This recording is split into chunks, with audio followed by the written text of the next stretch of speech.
Okay guys, welcome to close to the final solution on the Greene and Greene draw pulls. I have a couple of examples here to show you. I got some close-up pictures. I think the close-ups look pretty good. Remember, on those close-ups that I showed you, I didn't do any sanding on them. They came directly off the machine, and they were just the way they were machined off the machine. When I took them off the machine, that was it. I didn't sand anything. So I said that there was a tiny little bit of sanding that needed to be done, and that's what I've done. I have them both right here, and these are the ones that I'm going to carry through to a final result. And so I'm posting up a few pictures of what they look like. I did do some sanding to them. I did a little bit with the belt sander just to take off the onion skin around the sides. I don't think it took me 1 minute to do both of them. It just really just a quick sanding. And then the next thing that I did was I didn't use a Dremel tool. I didn't use that stick that looks like a file. I just used some sandpaper, 220 grit, and I just did it by hand, just a little bit. I didn't have to form any edges. The only thing I did was a little bit of round over around the outsides, but very, very lightly. It was almost like as close to as good as you can get right off the machine. I did a little bit like up in this little rounded area up in here on both sides, inside a little bit inside here on the corners, but I didn't want to scratch too much this way.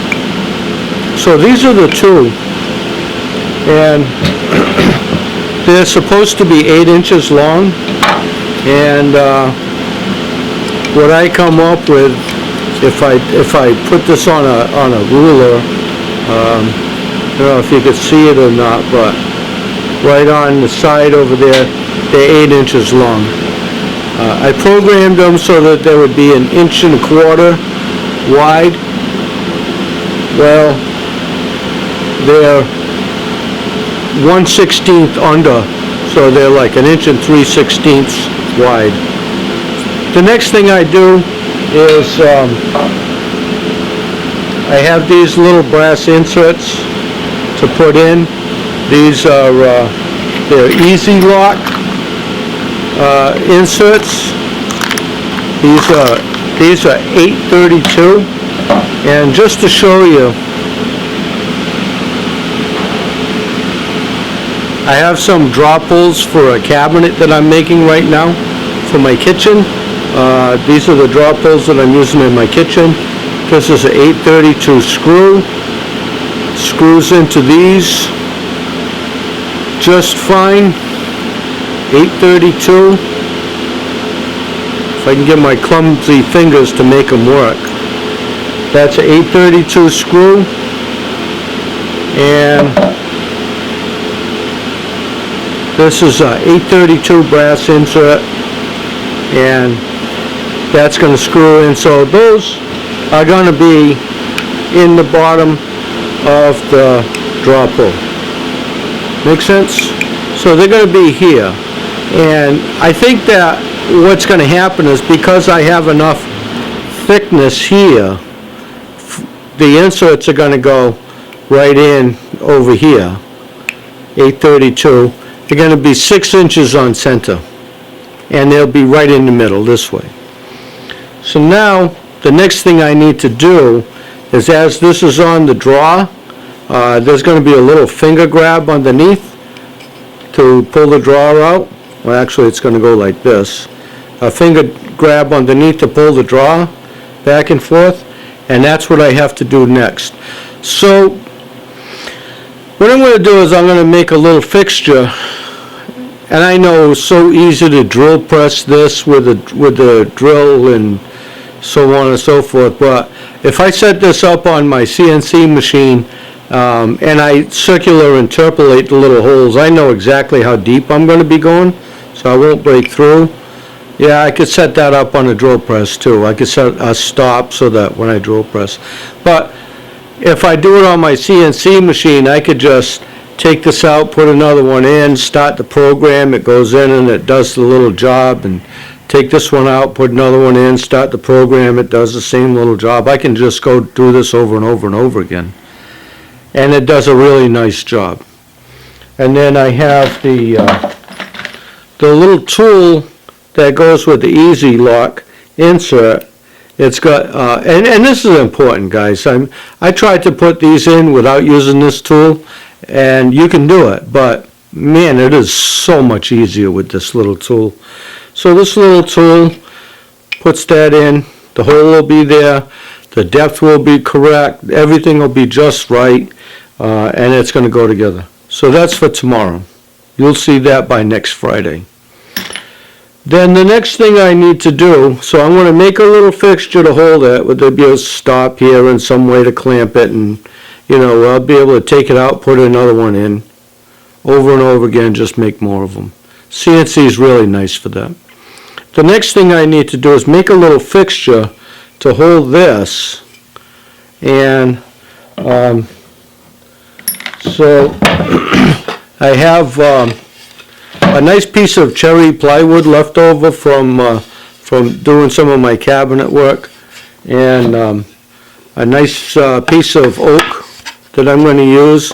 And I think the way that I'm going to do this is, I don't know, it's late, I'm tired. So I'm going to mount this up on this nice little piece of cherry. Of course, I've got to sand it and put some polyurethane on it, and glue this together. And so I think what I'm going to do is I'm going to make this little jig like this, and then I'm going to take the draw pull with those insert screws in the draw pull, and then make a couple of little holes over here and just screw them into the draw pull, and that'll hold it nice and steady. And then I can come in on the CNC machine and mill out that finger pocket. Tomorrow, that's tomorrow. Today, it's, I just had supper, because I do all the cooking in my house too, so kind of makes for a busy day.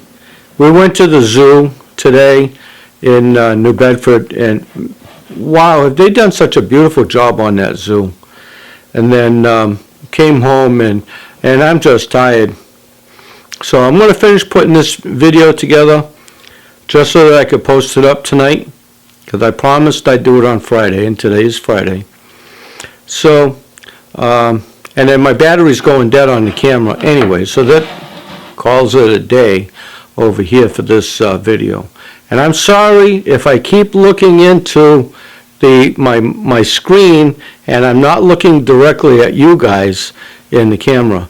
It's a habit that I have to get over. I have to start to learn how to look at the lens and not the monitor that's over there on the side, because I keep looking over that way. But at any rate, this is it for today.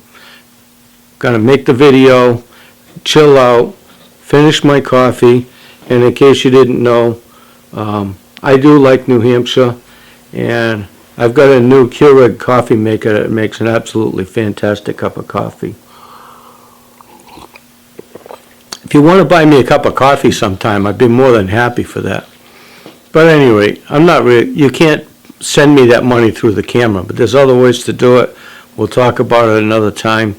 Or if you want to come and visit me and I'll make a cup of coffee for you, then you're more than welcome for that. So, later on, see you later. I'll be back. So, bye-bye for now. Or like a friend of mine would say, ta-ta for now, TTFN,